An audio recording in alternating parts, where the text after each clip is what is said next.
With the current price action, our daily volatility versus momentum backtest invalidated and revalidated by entering and exiting the critical contraction zone. Statistics are pointing at an adjusted target with an 85% probability to where? To the upside.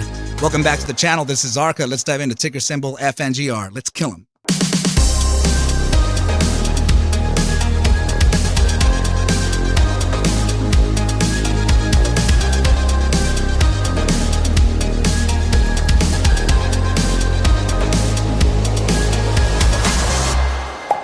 What is up, you guys? Thank you so much for stopping by on this happy Monday. I guess I can say that it's not such a happy Monday because the markets are in fact going to be closed. My goodness. In observance of Labor Day, of course, we have to respect that. We have to adjust and use this time to maybe rest, recollect, and come back to the markets swinging, right, on tomorrow, Taco Tuesday, right? So we're going to start off first with the correlation chart, and I would have to point out something very important here as my boy Trader Zero actually stated over ticker symbol GNS in a correlation chart. So I started thinking to myself, you know what? FNGR is also Singapore based, right? So now correct me if I'm wrong, but I did run a correlation coefficient versus the this is the Singapore exchange, right? This is the 5x levered index. So what I did here is I ran a correlation coefficient, man, I can't speak, of FNGR versus the index here, and it looks like it's absolutely pushing to the upside and growing that correlation very nicely. Obviously, since we have the telecommunications, the customers or the clients, right? The correlation between the China ETF is also very strong. And the SPY. Also now it's actually starting to show some strength, so there is some pressure that we can actually observe, and particularly to the upside. There is a regression line on the Singapore exchange that would be suggesting a downside coming up, but we are quite the distance away from that. I can't say it like exaggerating like that. There is still some upside to go before we can face that resistance line, and then we could actually observe the price action as it goes. So I guess I can show you here maybe on GNS, right? So this is what I mean here. Please don't focus on the GNS chart. We're just going to be talking about this. So there is a bull case and a bear case scenario, right? So please notice here that we are about, about 13 points away from the resistance line of this regression that we've actually noticed here throughout the entire trading history of the Singapore exchange.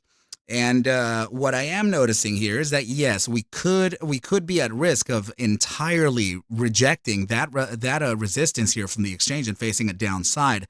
However, there is also a bullish case scenario in which we would have to pay attention to, and that's the my goodness, again, there it goes again. And that's this ascending triangle, right? So, and now this ascending triangle is kind of converging into the resistance of this regression line, the macro regression. Now, of course, it does have some ridiculous upside targets to observe. Not to say that the Singapore exchange can't actually do that, but now it's making me wonder if Singapore is about to face something amazing.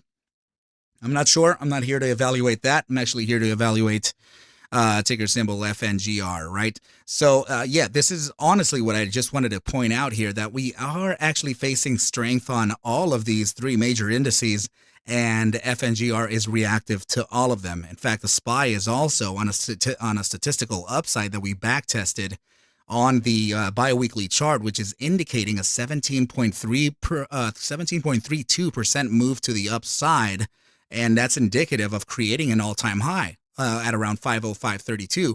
But of course, we have that all-time high at around 460 some odd dollars, or I think it was a 467. We can actually validate right now, right? Let's make sure to pull up the visibility on price action here and pull right on back. So 479.98 is in fact the all-time high here. So the statistical backtest is in essence here indicating that there could be a break of that entire upside, which honestly would be nice, and it would actually give a good opportunity for the broader markets to see some relief, right? Especially as we move into CPI, into the FOMC, and rate hikes, right? So this is what actually this is going to be a future chart. What you're observing here is actually me back testing the price action of every single time that the FOMC has had a meeting, right? So I'm trying to see if I can find any correlation. I'll let you know how that goes, but you know what? It's not complete for now, and we'll go ahead and continue observing that. Okay, so now on to the statistical side. Just like I said in the intro, right, there could be a very interesting setup happening here because our backtest is essentially invalidated.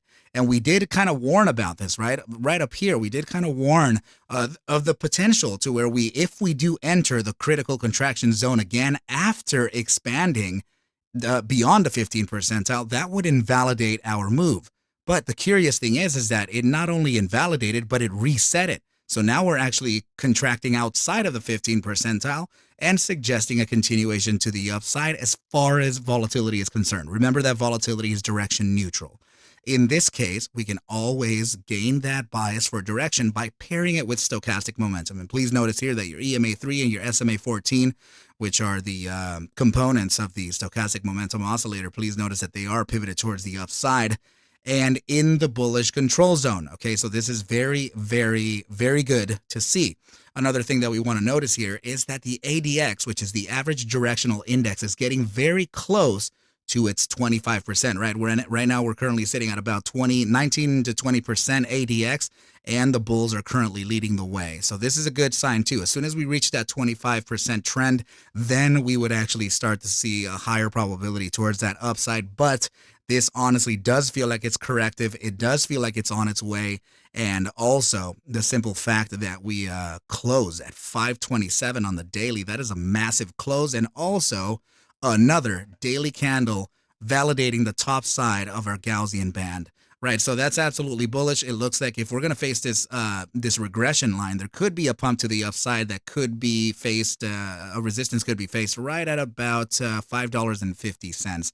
I'm not worried about that just yet. I would like to see how everything else kind of plays out within this. So now the daily, yes. So now that we reset the conditions based on that backtest, we have to reset the targets too, right? So let me see if I actually could look at my layers here and see if I have this.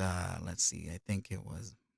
Let me make sure that I can find it. Okay, that's 1, that's 2, and that's 3. Perfect. So these 3 would be the ones to adjust here. And adjust how? Well, we'd have to adjust them to the current price, because that's essentially what happened here. It literally just went bloop, and it came right out of contraction, and that refires the signal, and it refires it to reevaluate our topside targets. So anytime that volatility has entered the critical contraction zone and has exited that 15th percentile of the contraction zone paired with stochastic momentum with an upside pivot, I have taken note of every single iteration where that has happened throughout the entire trading history of the FNGR asset on the daily. Okay, so particularly it's, let me just zoom in here so I can give you a little more context, right? Just in case you are not as aware over what I'm talking about, right? So here we go.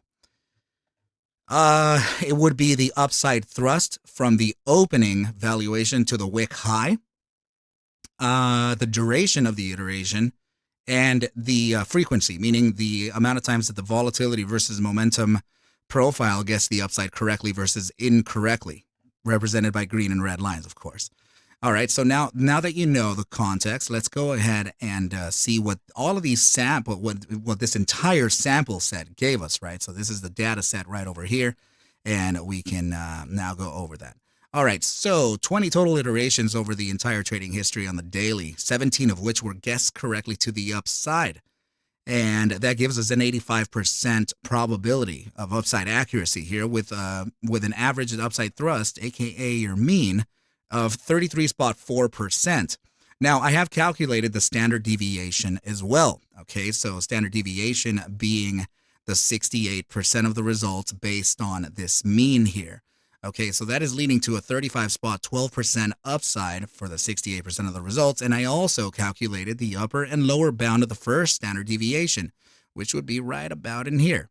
right? So the upper bound of the first standard deviation is leading to a move that's about 68.52%. Now, I understand that I could actually calculate the second standard deviation, and that would be, or two standard deviations away, which would be honestly something that I maybe should do or should consider here, seeing that there is a massive potential here. Now, do remember that even though that these are saying that we have an 85% probability, remember that it's still a probability, and we still have 15% of failure here too, meaning that at any moment this price action can capitulate and we would all just lose our money if we don't pay attention to our risk management, of course. But we want to do that. We want to make sure that we pay attention to our risk, because this is a serious play. We're not talking about toying around here. We are talking about serious business. Paper trading business, of course. Trading panel right down here. Make sure to click on that link down below in the description so you can get yourself a TradingView account with my affiliate link, as it would help my trading future out greatly. Okay, guys. So yes, anyway, let's go ahead and continue here. The target that I'm looking at here per the, let's just do the 35 spot 12%, which is the 68% of the results. That is now leading to a target consistent of $7.16. And the upper bound of the first standard deviation, the 68% move to the upside, is leading to a target that's about $8.93, and now magically very confluent to the 2-spot 618 at 882. Very, very, very freaking curious. Okay, so that wasn't like that before. So now that we readjusted, and honestly, you're not gonna believe this, but look at how much I can still adjust, right? Oh my God. So let me go ahead and try that. Let's go ahead and see if we can bring that slightly down to the actual firing, right? So meaning the current price action, and let's see where that's taking us now, right? So that is consistent to $8.88, and yeah, 2-spot 618 at 882. Damn. Okay, so very, very cool. And remember that also, these are statistics, not certainties. They are definitely suggesting where the price action can go on average, right? So meaning that we still have relevant areas of resistances on that way up. Particularly remember that 550 zone that we just spoke about. Look at the 1-spot 2, actually the 1-spot 272 down here in a shorter time frame, 553, so that you can see just how much of this current geometry is actually fitting here within the price action, right? So yeah, I think if everything is looking pretty good, I would actually like to observe here what happened in the 12-hour time frame. As, oh man, okay, that last 12-hour candle. Please notice this: the bottom side of that candle came down to, you can see it right over here. Okay, the low. Check this out. Let's hover over that candle, right? And you see what it says, 517. What do you think 517 is? Well, look right here. And what is that? I know that I'm hearing my master's students out there. I know what they're saying. It's like, ARCa, oh man, come on. You didn't just notice that, bro. Well, that is actually the golden pocket, right? So, and particularly the top side of it. The knot 618, which is a golden mean, very nice for for price action to find a pretty nice parabolic bounce from those areas. Doesn't happen all the time, but it does happen quite often. It is the 618. Everything in life revolves around it. Go ahead and YouTube that, and you'll see how far beyond the 618 or Fibonacci ratios in general work around life, literally life itself. All right, so let's go ahead and move on to the next chart and take a look at this. Okay, so validation process already kind of completed itself, and now price action, of course, is starting to thrust to the upside. Now, notice here that this is actually Friday right here, and the opening of this candle, it is 493, and the let's see, yeah, and then not 618 at 491. Okay, so yet again, we're actually finding another bounce from the golden pocket at the knot 618 in a totally different time frame. Okay, so that's in a totally different range too. Okay, not only that is that, okay, hold on. I know there's so much crap here to talk about. Okay, but please remember, we can all lose our damn money. Okay, so just this is not one of those hodl plays or hodl whatever. Okay, this is not one of those. Okay, make sure that you have your risk management in play. Do not return anything from which you've already gained from the broader markets, okay? Just make sure to do that. Okay, this is not one of those plays like you would Tesla, like you would the Magnificent Seven. It's not like that, okay? So just, I know that there are a lot of believers here in the company. I don't know anything about the company fundamentally. I just know the data. That's all I know. Okay, and I see the data giving us an 85% probability of an opportunity that I know we can face short term, and short term we're out. Okay, so I really do mean that too, okay, team? So what I'm looking at here is a very, very healthy breakout. This is now at the 65 to 70%, the apex of this triangle here, which means that it is a healthy way for us to now start making an upside move, okay? And based on Friday's price action, well, I mean, again, right? We've been lingering around the golden pocket here, and then we're now bouncing out of the golden pocket, again, in a different range, right? So, but we also spoke about the 491, or the 493 being the one from Friday in particular, but Thursday and Wednesday as well, we've been bouncing around that golden pocket, and then we bounce, okay? Which is also it just so happens to be the confirmation or the conversion of resistance to support from this the hypotenuse of the triangle, right? So the first targets, of course, that I want to focus on, are around that 550 zone. You already know that, right? But the one way that you can find out which target can be acquired first by breaking out of these triangles is taking it right from the breakout itself. Right. So in this case, we can actually see that this was the breakout candle, but that is no longer the case, right? It would actually be this one here now, since we readjusted the entire play. So now that we have that in play, we can add that trend line to this top side area here. And that would tell us that we can move right to the 1.272, directly confluent with it, 624 to 617. That's very nice. Okay, and of course, the other targets we can just go over when it's a little more relevant. I'm not saying that it can't explode. I guess, damn it, man, let's just do it already, right? So it's the center of the triangle that is still fine. The only one that shifts is the breakout candle, because we don't know when it's officially going to break out, right? So we take the center of the triangle, a trend line from that hypotenuse to the bottom side of the triangle. You apply it to that breakout, and that is suggesting a top side. Well, now it would actually have to be let's see. It would actually have to be put here, since that is the breakout candle. But guess what? It's actually taking us to an even closer target to the 1.618 at 696. In fact, it's telling us 711. So let's just go ahead and bring that down for an adjustment. And now you can see that 711 is what? Pretty much the all-time high. I'm sorry, the 52-week high here at 716. So even more confluence now. Okay, team. So, and now, of course, this one too, right? We would have to put it to this candle here, that breakout. Let's just move it slightly to the side. And that is suggesting a topside target of 917, which, you already know that it has that direct confluence within the 2.618 and the 2.272. Again, I'm not worried about those targets. I'm worried about what we can control or what we can observe for the shorter time frame. Okay, team.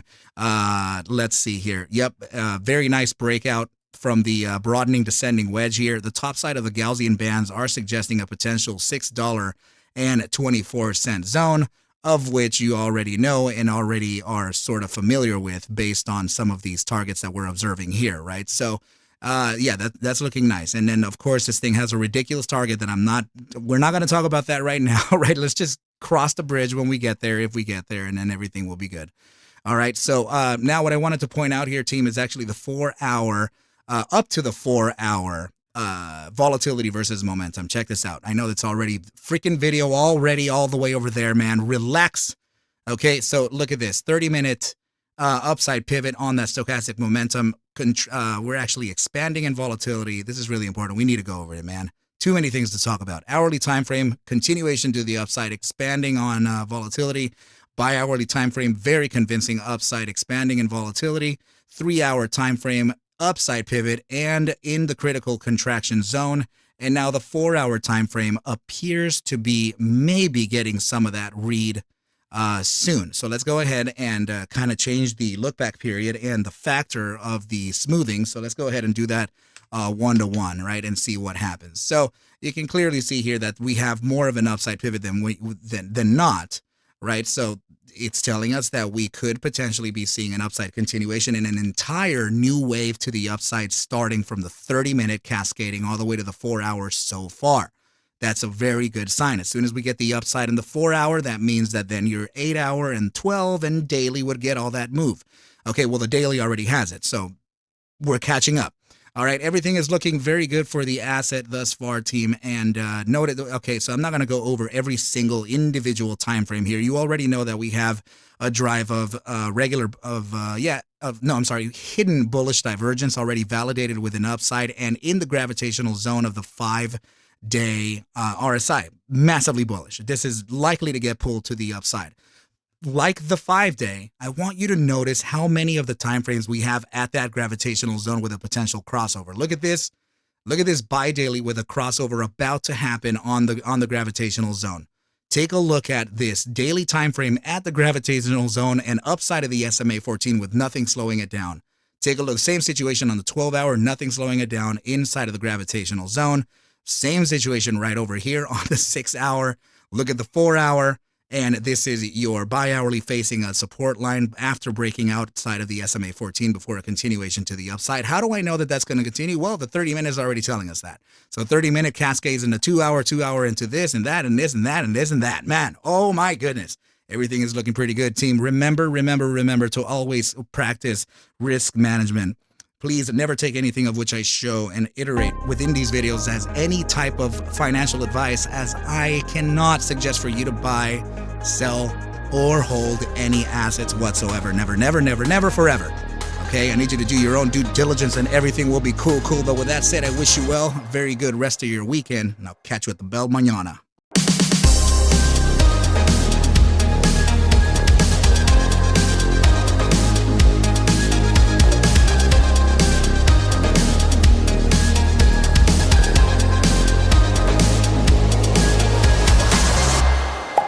Adios.